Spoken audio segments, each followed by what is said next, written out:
All right, so we're on air, Ren. Awesome. The first question I have for you, I actually added a couple more questions, and if you don't feel comfortable answering them, you don't have to. No problem. I'll answer anything and everything. Okay, well, I won't hold you to it if that's not the case. So my first question is, how'd you start out doing SEO? Because that's something I don't know about you.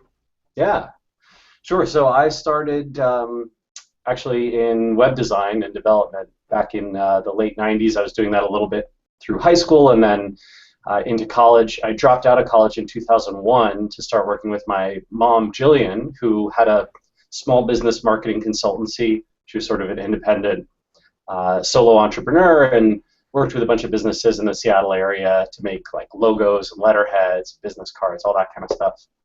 And so her clients started needing websites as well, and that's what I was building. A couple years into that, some of them needed SEO as well. We initially outsourced that. We subcontracted it to a few folks here in Seattle, and then we ended up not being able to afford the subcontracting anymore, and so I had to do it myself. And that's when I began, trawling the SEO forums at the time, contributing, participating. You can go back to like 2003, 2004, and just find every single SEO forum is filled with Rand Fish asking weird questions. And then I started up SEO Moz, the blog, as a place to kind of share my own ideas and what I was learning and be able to point to bigger pieces of content. And all those forums, were there links going back to all your sites too? Yeah, I wish. I think I actually might have tried that a few times. Yeah. Where I'd try like comment spamming. Even back then, I realized I really didn't like it. It wasn't for me, and I was not good at it. Right on. Okay, so then there goes the question of Moz. How did that get started? Why did you decide to start Moz, and how did you grow it? Yeah, I mean, initially it was just the blog, and then as the blog became more prominent, that overtook the rest of our business as the way we were earning clients, and so we sort of shut down the old consulting business and started operating solely under Moz, called SEO Moz at the time. Right, it was SEOmoz.org. And then in 2007 we had built a few tools just for ourselves to use for our clients. And we decided we wanted to make those public. I'm a big transparency guy, so I hate having stuff that's like, oh, I have a secret sauce that you don't know about. Right. So we wanted to make all these tools public, but we couldn't handle the volume of free users, and so we figured, hey, we'll just put up a little PayPal, paywall. You'll have to subscribe. You pay us like $29, maybe it's $39 a month, and then it turns out we just announced that once on the blog. Didn't really talk about it a whole lot. I was actually going through the old blog posts yesterday over the weekend because I'm writing a book now kind of about this experience, and we didn't promote it much at all, and it turned out hundreds of people were just signing up for these tools, and that ended up becoming almost half our revenue stream by the middle of the year. Wow. And at that point we said, wait a minute, we think we're onto something here. Like let's get serious about this software business. And I think that's really when Moz started to transition into a software as a service type of company. Nice. And so for how there's an echo right now. Testing. Yeah, there's some weird echo. I don't know if it's... I don't hear it on my end. Hello? Yeah, I wonder if it's one of the people that's in the chat. Oh. Nope. I think it might be the. Are you using a speaker? You're probably using speakers, huh? Yeah, hang on just a sec. Okay. Testing. Well, now you're muted. Did you hear it when I was muted? I didn't hear you. Okay, it's gone now. It's good now. All right, All right. Next question. So this is a question that I've been wondering for a while, and I think I've been asking you a lot of questions on your Whiteboard Fridays, or not asking you in particular, but just discussing with other people. But like one of the big things for me is staying on top of your SEO game, and I guess my first question, it's gonna be like a three-part question, but my first question is like, how do you stay on top of your game? And then the other two parts would probably be like, How much time do you spend learning, and how much time do you spend implementing, to continue the learning?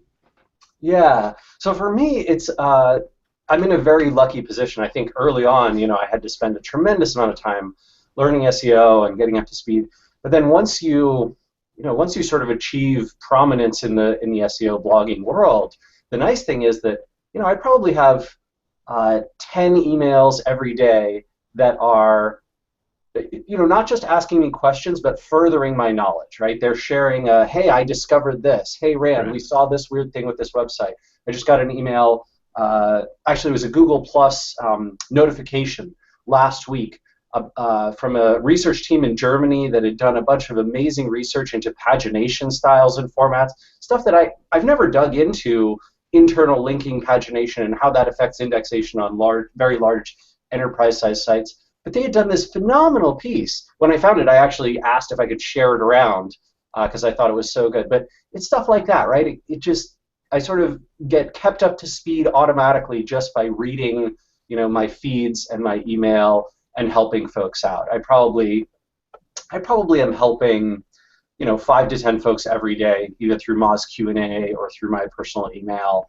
And I think teaching is a phenomenal way to learn, right? If you're trying to help someone else accomplish something, I'm helping a startup here in Seattle or a nonprofit, or I'm helping a friend of mine.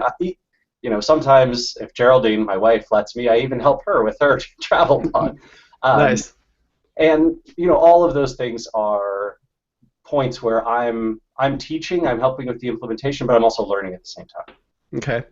As far as time goes, boy, I would say maybe a good quarter of my day on average is spent, teaching, learning, implementing, reading, amplifying, right? Like some combination of those things. It's usually 30 to 45 minutes in the morning before I walk to work, and sometimes another 5 or 10 minutes here in between meetings at work, and then most of it is really between like 10 p.m. and 2 a.m.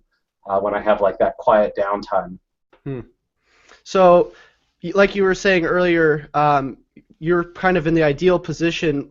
What would you maybe recommend to somebody who's like, working a 40-hour work week, who's the average SEO? How much time should they be spending or teaching? Yeah, I mean, one of the things that I think is a terrific idea is to find something else that you're passionate about, outside of the pure SEO world, and start your own website on it. You don't need it to make money, although you can if you want. You're just trying to learn and implement and test things out and have some fun and play around. I think most of the best SEOs that we all know out there are folks who do a lot of testing, who run their own websites, sometimes several of them. I remember Cyrus Shepard, right, who was the head of SEO at Moz for a long time. He had a bunch of sites on the side, and in fact, he decided to leave Moz so that he and his wife could work full-time on that portfolio of websites that he kind of built up on the side. And I think that's awesome, right? I mean, more power to him. I miss him dearly. I hope he maybe comes back someday, but not because his sites failed. But Right on. So there was something that you mentioned in a blab the other day with Robert O'Haver. I actually asked you a question, and it was about what would you recommend to somebody who's really passionate about SEO? I don't know if you remember it. You probably get tons of questions all the time. So you said to become really specialized in a certain part of SEO. What would you consider yourself specialized in? Like a lot of things, or what do you target? Yeah, I think for me, my particular specialization is probably on the software and data side of SEO, right? And that's just because of my experience at Moz and how much of my sort of personal success and Moz's success depends on us being really good at building software and data and tools. And so I think that's probably an area of specialization that not a ton of folks in our field have. There's a good handful. John Henshaw from Raven, obviously, Dixon Jones from Majestic, right, and his partner Alex, and the crew from SEMrush. But there's probably maybe 24 scaled up software companies in SEO, and so it's a fairly specialized skill. Right. And, that's something I really enjoy too. I love sitting down with the big data team and saying, okay, how do we make our crawl more representatives of Google's crawl? and how do we improve the machine learning system that works on the page authority algorithm so that page authority becomes more representative and better correlated with Google's metrics or Google's rankings. So that kind of stuff, I get really excited about that. I'm not super technical. I can't actually sit down in Java and C++ and start coding on Mozscape and helping out that way. But on the product side, that's one of my big passions. Nice. Okay, Whiteboard Fridays. There's an echo again. Better? Testing. Echo. Still there? Yep. Oh, it went away. All It's right. gone. So Whiteboard Fridays. How do you come up with them all the time? I mean, one of the struggles for me, not just for the podcast, but also for the blogging. I was doing a lot of blogging previous to getting hired to where I'm at right now. Mm-hmm. And one of the challenges for me was coming up with new ideas all the time, because there's always so many people in the SEO world talking about the same thing, and it seems like you're always coming out with new things that, like, it's like, oh, that's not something I usually hear about. Yeah, for me it is. So I obviously pay attention, like you do, to the mainstream news. Whatever's being covered on Search Engine Land and Search Engine Roundtable and all that kind of stuff. But I also have this kind of, I don't know what it is, like a sixth sense over the years, right? If I find something that pops up that looks really interesting, for example, that study I mentioned about pagination and internal links on large sites, I'll sort of go, wait a minute, that's new and unique, and that's interesting. And I would say most of the Whiteboard Friday ideas that I get are from eureka types of moments like that, where I stumble across something, it seems really fascinating and interesting to me, I haven't seen it covered a ton, and so I'll turn that into just a short email that I send to the guys who film Whiteboard Friday. That's Elijah and Michael. And then we get together in the room and we look at the emails that I might have sent them in the last couple weeks, and we go, all right, let's do that one, let's do that one, and then I write them up on the board and we film them. Nice. Do you feel like your drawing has improved over the... Yes, I do. I think I started out with some pretty pathetic and amateur drawing skills, and I'm now up to the level of, maybe intermediate. I'm definitely not a quality artist. I've seen some folks come in who can, whiteboard things up, and it just looks gorgeous, right. Stunning. In fact, Geraldine can do that. My wife could do that. She's like this amazing artist, but I cannot. And so I have to stick to, my little stick figures, looking at their little web pages, but it works. It works. So we got an interesting question from one of my coworkers for you, and they wanted to know what SEO tools do you wish existed, and why don't they exist yet? And you can think about this. Yeah, I have thought about this a lot, right? I think one of the ones that I'm most passionate about that I wish existed was I wish that you could see the web's click data, anonymized of course, but the way that you can see link data. So for example, if I go to Ahrefs or Majestic or Open Site Explorer for Moz, right, I can see here's a bunch of links that point to this page, here's a bunch of links that point to this page, and I can filter and sort those. How amazing would it be to do the same thing with user and click data? Like, I want to know how many people searched this term yesterday or searched in the last 30 days. Then I want to know what percentage of them clicked on position 1, 2, 3, 4, 5 and how that differs from the average position click. Then I'd like to see, once they made it to this website, how far down did they go? What was the average time on site? Sort of that competitive data for web analytics. That would be mind-blowingly awesome. I think there are a few companies out there that have and sell clickstream type of data. Moz has been buying some clickstream data for our keyword research tool so that we can have more accurate volume scores and more accurate opportunity scores and that kind of stuff. But it's that is a massive undertaking, right? You need this incredible store of data, and you need to be able to slice and dice it a million ways. But how? I mean, how awesome would it be to say, I wonder if this is a good keyword, and then being able to see, man, here's all the, here's how many people searched for it from which regions, and here's which sites they clicked on, and here's whether they made it to conversion. Oh, that'd be heaven. It seems like JumpShot's trying to get like a little bit of a hang on that, but it's still a little far off. Yeah, JumpShot and SimilarWeb, I think, are the two who have a shot at building something like that for right now, and we'll see. I mean, I think that click level data is just essential to the competitive environment that we're in, and I'd love to see one of those or both of those folks take off and compete with each other and get better and better. That'd be cool. Yeah, it would. So future of Moz. Speaking of tools, anything in the works that you want to talk about? You must have read my mind. Yeah. So next week, is it next week? It's either next week or the week after. We are launching Keyword Explorer, which I've tweeted about a few times. I put up a little gallery of some screenshots on my public Facebook page yesterday, and it is.